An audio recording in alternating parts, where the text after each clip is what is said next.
Sony finally unveils details about their Game Pass competitor. Is this the competition that PlayStation fans have been waiting for, or is it going to be another dud?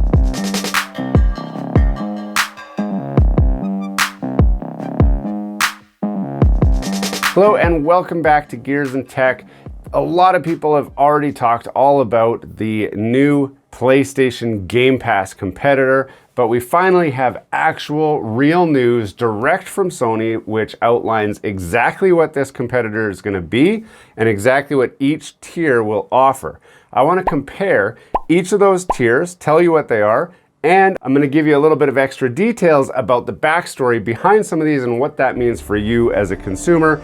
And in the end, we're going to figure out, is this actually a true competitor to the Game Pass, or is this just Sony trying to keep people quiet? On the PlayStation blog, they had an article that they posted, all new PlayStation Plus launches in June with 700 plus games and more value than ever. This is an update to their original article. In this update, we find out when the launch dates are. The Asia markets will get around May 23rd. They'll get this released.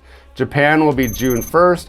Americas are targeting June 13th, so that would be North America, United States, Canada, and Europe will be June 22nd. Keep in mind, these are target dates. That means that it could get pushed out further, but if everything goes well, that's when it will release. It's actually kind of rare for Sony to give us specific dates and then say that it's a targeted date, so I expect that they'll come pretty close to those targets. When PlayStation Plus launches, it will come in 3 separate and distinct packages: PlayStation Plus Essential, PlayStation Plus Extra, and PlayStation Plus Premium. We're going to review what each of those cost and what's included in those. Before we get too far into this video, don't forget to subscribe to the channel down below. If you've seen some of our content already and have not subscribed, we want you to join our community. Smash that like button, hit subscribe, and let's get back to the video. The PlayStation Plus Essential is basically PS Plus. It's what you're used to. It still costs about $60 in North America. It still includes access to all of your online gaming. It includes a couple free games each month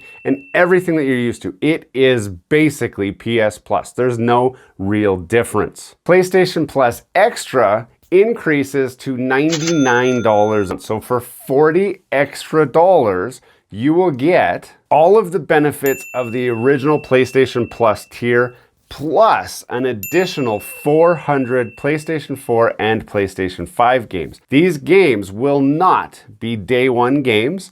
They will be games that have already been enjoyed, mostly like greatest hits types games, and a whole lot of the PlayStation 4 library. It's important to note that all of the games in this tier are downloadable games. They are not streaming games. It's just like when you get your free PlayStation Plus game, you download the game, you own that game, as long as you have your membership active. Same with this. As long as you have your $100 a year membership active, you will have access to all those games. If that access lapses for some reason, then you would not be able to play those games anymore until you renew your account. And then we have PlayStation Plus Premium. Now this is the tier that everyone is comparing to the Xbox Game Pass, along with your regular PlayStation Plus access, which is included in this tier, and all of those 400 plus PS5 and PS4 games that you had access to in the other tier. You have all of that, but an additional PlayStation 1, PlayStation 2, and PlayStation 3 games. It's important to note, some of these are downloadable games. Most notably, they will be the PlayStation 1 and PlayStation 2 games. All of the PlayStation 3 games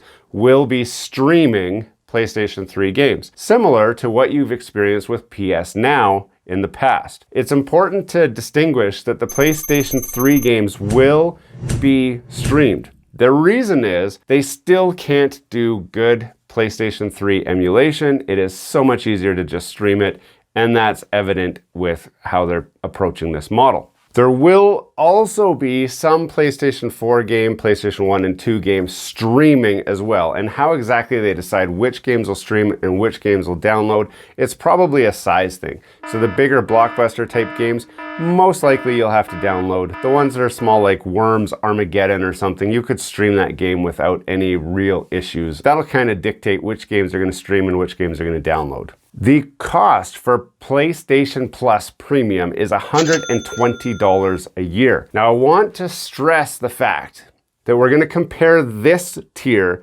to the Game Pass, and I want to make sure that we talk about the pricing because there's some key differences in what's being offered and the pricing. And I've noticed some other YouTubers and other websites are falsely comparing these two, and it's not a fair fight. And you can tell where their allegiances are because they're trying to make this Sony offering look really bad compared to Game Pass. I want to try and compare them for what they actually are.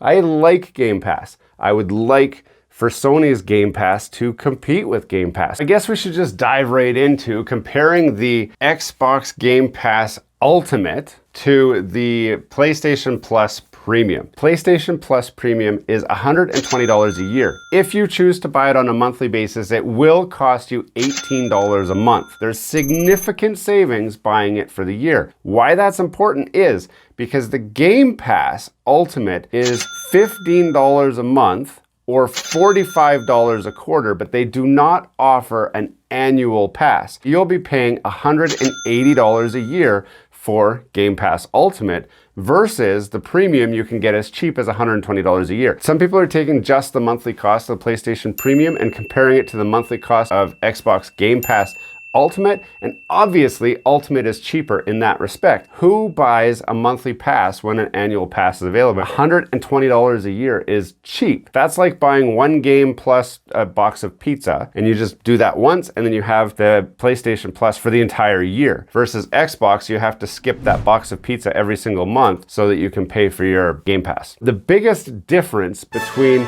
Game Pass Ultimate and Sony's offering is Game Pass Ultimate can be played across multiple platforms and across PC as well. So you can stream to a lot of different devices. That makes Game Pass open to even somebody who doesn't have an Xbox Series console can play on an older Xbox, or if they have a good PC, they can just get Game Pass and put it on their PC, and they can have access to all of the same games as if they had a Series console. That has a significant advantage because now I don't need to have the console to enjoy the games. That's going to be important when we start talking about the business strategies and long-term viability of both of these offerings. When you compare the Sony offering, you must have a PlayStation 4 or a PlayStation 5 in order to use PS Plus. You also eventually will probably not be able to use a PlayStation 4. So at some point in the PlayStation 5 life cycle, PlayStation 4 support will be dropped.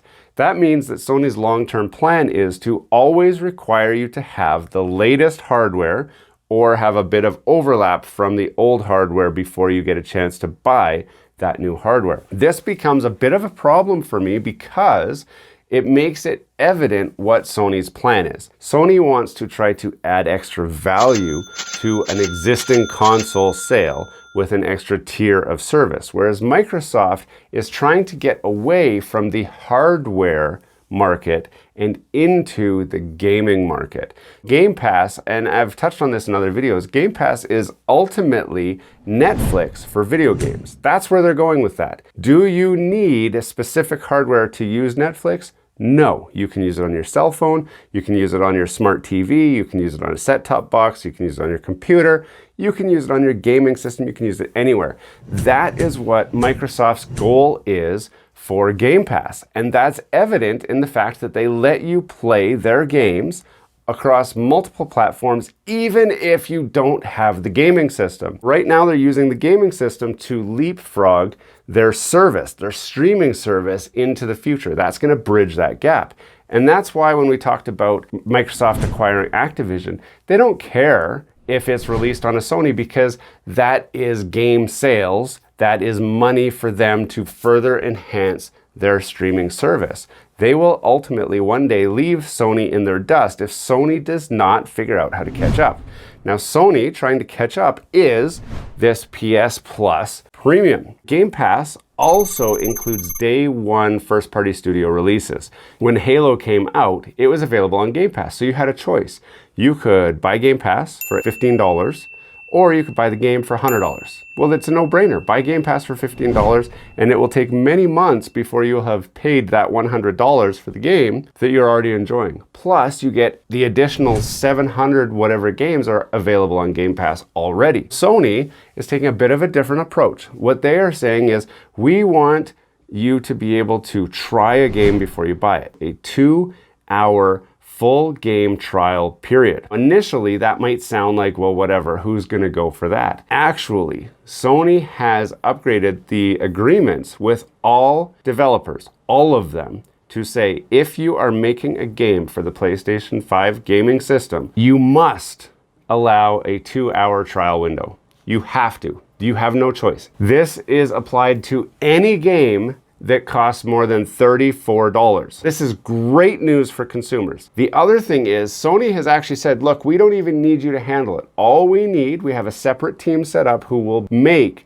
those timed trials. But it must be the full game. It cannot be a demo. It cannot be just a sandboxed trial period. It has to be the entire game with a 2-hour time limit. And Sony has said, don't worry about it, we will handle the trial. Once they release the game, Sony Studios will create that 2-hour time trial where you can download the full game and you've got 2 full hours to enjoy the entire game. If you decide to buy it from there, you just hit buy and you've got the game. It'll just unlock the whole game. Sony is saying that this will be huge for developers and lead to game sales. Developers who make crappy games and who are hoping to pay people to give a good review are going to be really worried about this business model because they only have 2 choices at that point. Sell the game for $33.99 so that they don't have to allow the timed trial, or accept the fact that the game needs to be good enough so that anyone who's trying the game will want to buy the game. This is going to frustrate the industry a little bit. Sites who do game reviews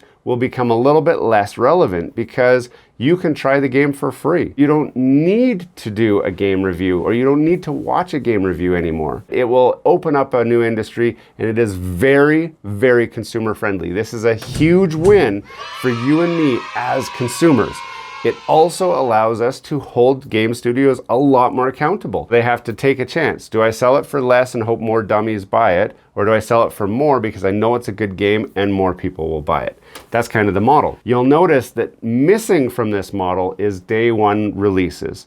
Sony has said, we will not be doing day one releases on this new PS Plus platform. And that is because they feel that the existing ecosystem of games is good. That means we can charge the most amount of money for a game as a day one release as a sale, either online or in store. And once you've enjoyed that game and the sales start to fizzle down, then we will release the game to people on our streaming services and our tiered PS Plus services so that they can now enjoy the game, and the game will have a renewed interest that kind of spikes up and gets some more sales. That's all good and well. That's fine. However, it does not compete with Game Pass. Game Pass is still a very good value for what it is. Will this actually compete with Game Pass? I don't think so. Will this make somebody buy a PlayStation over an Xbox who's only thinking about Game Pass? No. I've come across a lot of people as I've been doing this channel and doing these reviews where they say, you know, PlayStation's great, but you just can't compete with $15 a month and have access to all the newest games as they come out. Like, you just can't beat that. So they buy an Xbox even though they wish that they could buy a PlayStation, but since Sony's not offering that service, they don't think about it. I will be getting this top tier. I will be doing a review when it comes out in June. And on my Twitch channel, I will probably be trying some of these 2-hour games to see if they are any good. Maybe we'll do some reviews on these games so you can decide. If you don't have PS Plus Premium, you can tune into this channel and find out what I think about a game and if you think that you should buy it. That'll save you that extra $60 a year for a service that you don't really want, and you can buy the games that you do want. Overall, actually, I'm a little bit disappointed that Sony went this route. I think that this will actually not do as good as what Sony hopes it will. And that will have to make them rethink their strategy and start looking at day one releases. The problem is their long-term strategy is not the same as Microsoft. Their long-term strategy is still hardware sales and software sales. It is not setting up the Netflix of gaming industry. That's not what they're trying to do. They're not trying to compete with Microsoft in that arena. They can't follow Microsoft's strategy with Game Pass because that's just not the way that they want to move forward. Hey, thanks for watching all the way to the end of this video. We hope you enjoy the content in this video, and we'd love to have you come back. Consider subscribing to the channel if you haven't already. And for those subscribers who are looking for that extra special thing that you can do to support this channel, consider joining our members group. That's where we're building this community, the Gears and Tech community, where we can all enjoy content together. You'll get special perks, which we'd love for you to check out by clicking the link down below. For those of you who are just happy to watch the video, that's okay too. You can check out some of our other content right over here, where we've got some previous videos that have already been uploaded and enjoyed by many of our viewers already. We do hope to see you again. This has been Gears and Tech. Have a great day.